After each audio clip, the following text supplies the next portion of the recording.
Bendiciones. Somos Carlos y Elena, sus amigos espirituales. No somos sus pastores, no somos sus guías, ni nada que implique superioridad o autoridad. Solo somos sus amigos espirituales que comparten lo que sabemos, lo que vivimos, lo que creemos, sin imposiciones. Usted, querido amigo, toma lo que le sirve y lo que no lo deja. La Biblia, verso a verso, es un recorrido por el contexto bíblico, tratando de captar no solo un conocimiento intelectual que nos vuelva pretenciosos de saber más que los demás.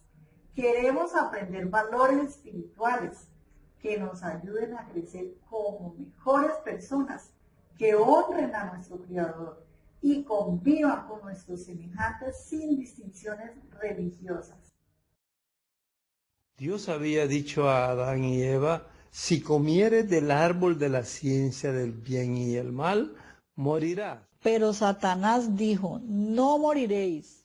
Adán no murió cuando comió del fruto prohibido. De hecho, vivió 930 años y entonces murió. Y allí estaba Satanás, el adversario, listo a atacar cualquiera hubiera sido la respuesta de Dios. Si Adán y Eva hubieran muerto, habría acusado a Dios diciendo: Dios es cruel, injusto, es un dictador. Pero como no murieron, diría que Dios se equivocó, que mintió y que amenaza para manipular, pero no cumple. Pero Dios tiene una mejor respuesta. Adán no murió, pero ese día algo murió y alguien murió en su lugar. Murió la naturaleza espiritual de Adán y Eva. Y estaban ambos desnudos, Adán y su mujer, y no se avergonzaban. Génesis 2:25. Oí tu voz en el huerto y tuve miedo porque estaba desnudo y me escondí. 3:10.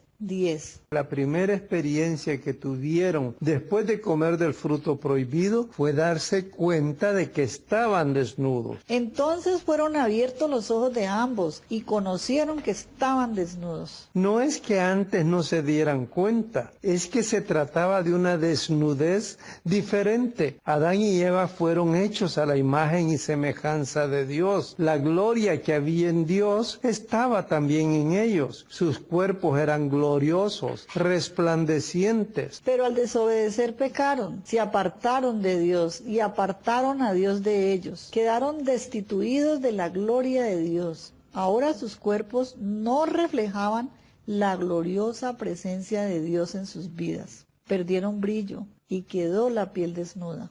Con la muerte espiritual llegó también la muerte física. Toda la humanidad nacería bajo el imperio de la muerte. Y Adán engendró un hijo a su semejanza, conforme a su imagen. Génesis 5:3. Ya los seres humanos no traerían la imagen de Dios, sino la de Adán caído, y con ella la mortalidad. La muerte vino por medio de un hombre. También por medio de un hombre viene la resurrección de los muertos. Como en Adán todos mueren, en Cristo todos volverán a vivir. Primera de Corintios 15, 21 al 22. El día de la desobediencia murió en lugar de Adán y Eva un cordero. Dios le quitó la vida para tomar la piel con la que cubrió la desnudez resultante de la muerte espiritual. Génesis 3, 21. Y Jehová Dios hizo al hombre y a su mujer túnicas de pieles y los vistió. Desde entonces toda la humanidad debía sacrificar un cordero, para que al ver la muerte del animal inocente, para cubrir su pecado, ejercieran fe en el Mesías prometido, el Cordero de Dios que vendría en un futuro distante a pagar la sentencia de muerte de todos los pecadores. Juan 1:29. Vio Juan a Jesús y dijo: He aquí el Cordero de Dios que quita el pecado del mundo. Apocalipsis 13:8. El Cordero que fue inmolado desde el principio del mundo. Dios no fue tomado por sorpresa ni desprevenido con la rebelión de Lucifer y la caída de Adán. Él tenía la provisión hecha de antemano, sabiendo que llegaría un momento en que sus criaturas usarían mal su inteligencia y tomarían la decisión equivocada. Primera de Pedro 1, 19 al 20. La sangre preciosa de Cristo como de un cordero sin mancha y sin contaminación, ya destinado desde antes de la fundación del mundo, pero manifestado en los postreros tiempos por amor de vosotros. De esa manera Dios cumple con la justicia que demanda la muerte del pecador, proveyéndole un sustituto que muera en su lugar, estableciendo así la doctrina capital del cristianismo, el sacrificio expiatorio. Dios nos amó y envió a su Hijo para que fuera ofrecido como sacrificio por el perdón de nuestros pecados. Primera de Juan 4, 10. Dios no se complace en castigar. El perdón y la misericordia son componentes importantes de su reino. No me complazco en la muerte del impío, sino en que el impío se aparte de su camino y viva. Ezequiel 33, 11. Tú eres Dios que perdonas, clemente y piadoso, tardo para la ira y grande en misericordia. Nehemías 9, 17. ¿Por qué no podía Dios simplemente perdonar y hacer borrón y cuenta nueva? Porque era necesario que Dios el Hijo se hiciera humano y muriera para poder perdonar al pecador. Juan 3, 16. De tal manera amó Dios al mundo que ha dado a su Hijo unigénito para que todo aquel que en él cree no se pierda, mas tenga vida eterna. La misericordia y el perdón no pueden anular la justicia. Justicia es un fundamento importante en el reino de Dios. La ley de Dios es el orden de la vida en el universo. Infringir la ley es romper ese orden y la consecuencia es la muerte. La justicia demanda el castigo del infractor. La pena por la desobediencia es la muerte. No la muerte vengativa, sino la consecuencia lógica de apartarse de la armonía con Dios, fuente de toda vida. Pero si no hubiera un elemento equilibrante, tendrían que morir todos los seres inteligentes cuando eligieran el camino de la desobediencia. Por ello, la pena por la falta no es inmediata, sino que da un tiempo de gracia, un periodo en el que el infractor puede reflexionar, aprender y reconciliarse con el orden de Dios y pagar su condena aceptando el sacrificio expiatorio que Dios le ofrece. Si el infractor toma la decisión correcta, tendrá de nuevo la vida. Si no lo hace, en el tiempo indicado tendrá que sufrir la muerte eterna. Salmos 85:10. La misericordia y la verdad se encontraron. La justicia y la paz se besaron. Santiago 2:13. Juicio sin misericordia se hará con aquel que no hiciere misericordia, y la misericordia triunfa sobre el juicio.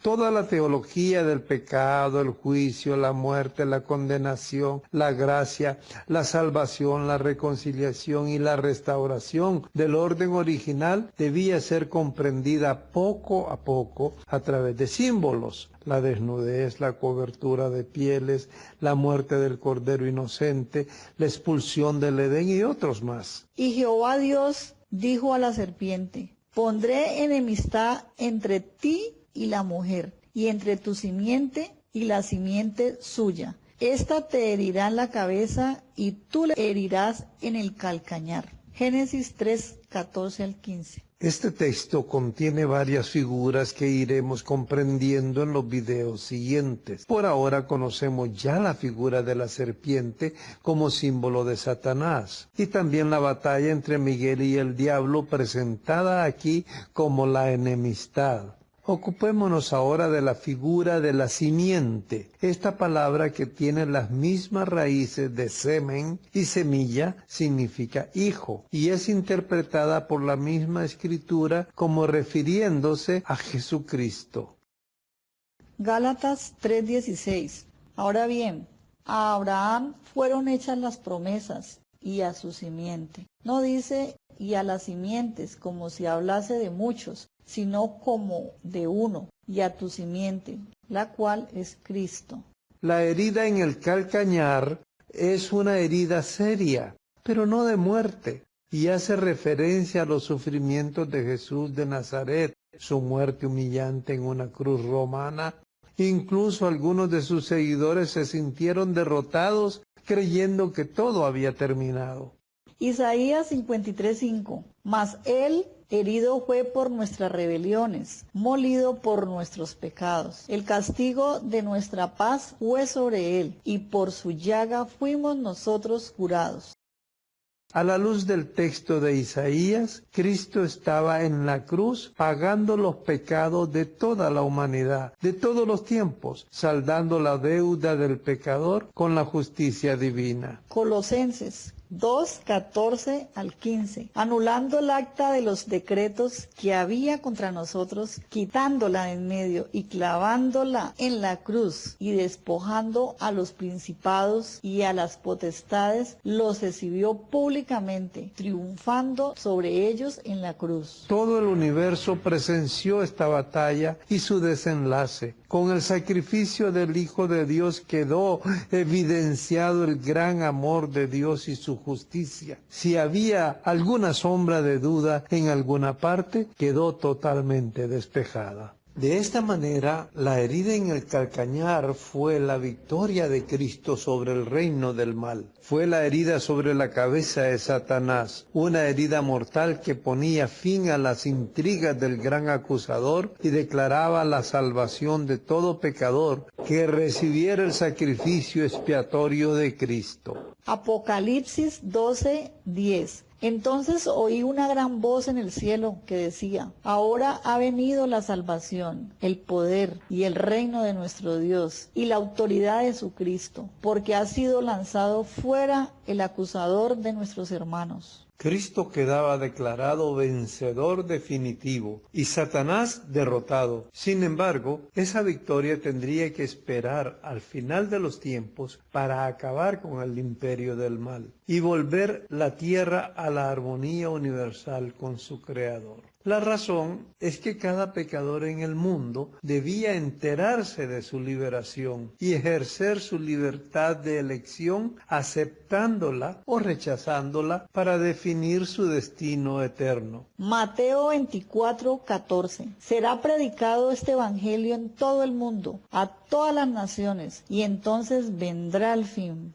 Cada pecador que acepta la salvación que Cristo le ofrece y vive en concordancia con ella, derrota a Satanás en su batalla personal. Y cuando la plenitud de los salvos se haya completado, se cumplirá la promesa de San Pablo en Romanos 16:20. Y el Dios de paz aplastará en breve a Satanás bajo vuestros pies. Nuestro canal de YouTube, nuestros videos se unen a ese innumerable ejército de predicadores que llevan las buenas nuevas de salvación a todo pecador en el mundo, apresurando así el fin del tiempo y el regreso de Jesucristo. Si usted comparte nuestros videos y lleva el mensaje a otros, usted se convierte en un misionero más que nos dará a todos los creyentes sin distinción de religión la victoria final. Tú, amigo que nos ves y nos oyes, si todavía no has entregado tu vida a Jesucristo, no pierdas más tiempo. Decide ahora y aquí que quieres ser salvo. Pídelo humildemente a Dios en oración y Él te enviará su Santo Espíritu